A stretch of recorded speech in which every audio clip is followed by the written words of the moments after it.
ఒకరి మరణం కోట్ల మందికి జీవితం ఇచ్చింది. అదే గుడ్ ఫ్రైడే. మన జీవితాల్లో శుభం అంటే ఆనందం, సంతోషం, విజయాలు. కానీ ఒక రోజు ఉంది, బాధతో కన్నీళ్లతో నిండిన రోజు. అదే గుడ్ ఫ్రైడే. యేసుక్రీస్తు శిలువపై మరణించిన రోజు. అది నిజంగా గుడ్ ఎలా అయింది? ఈ వీడియోలో మనం గుడ్ ఫ్రైడే వెనుక ఉన్న నిజమైన కథ, దానిలోని లోతైన అర్థం తెలుసుకుందాం.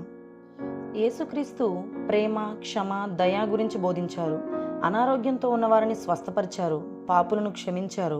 కానీ ఆయన సత్యం కొంతమందికి నచ్చలేదు. మత పెద్దలు ఆయనను ద్వేషించారు.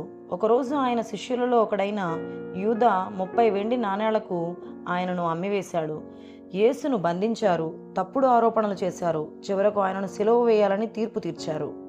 యేసును కొట్టారు, అవమానించారు, తలపై ముళ్ళ కిరీటం పెట్టారు. ఆయనకు తన సిలువ తానే మోసేలా చేశారు. గొల్గతా అనే ప్రదేశానికి తీసుకెళ్లారు.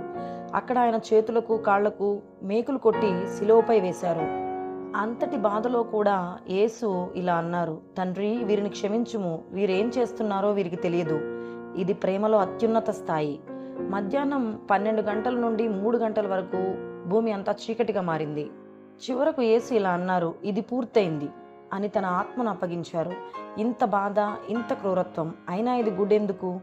ఎందుకంటే యేసు తన ప్రాణాన్ని మన కోసం అర్పించారు. మన పాపాల కోసం, మన రక్షణ కోసం. ఆయన శిలువపై చనిపోవడం వల్ల మనకు క్షమ లభించింది, కొత్త జీవితం లభించింది. అందుకే ఇది బాధతో కూడిన రోజైనా మనకు రక్షణ ఇచ్చిన రోజు. అందుకే గుడ్ ఫ్రైడే అని పిలుస్తారు. గుడ్ ఫ్రైడే మనకు ఒక గొప్ప సందేశం ఇస్తుంది. క్షమించాలి, ప్రేమించాలి, త్యాగం చేయాలి. ఎవరైనా మనకు అన్యాయం చేసినా యేసులా క్షమించగలగాలి. అసలైన ప్రేమ అంటే త్యాగం చేయగలిగే హృదయం.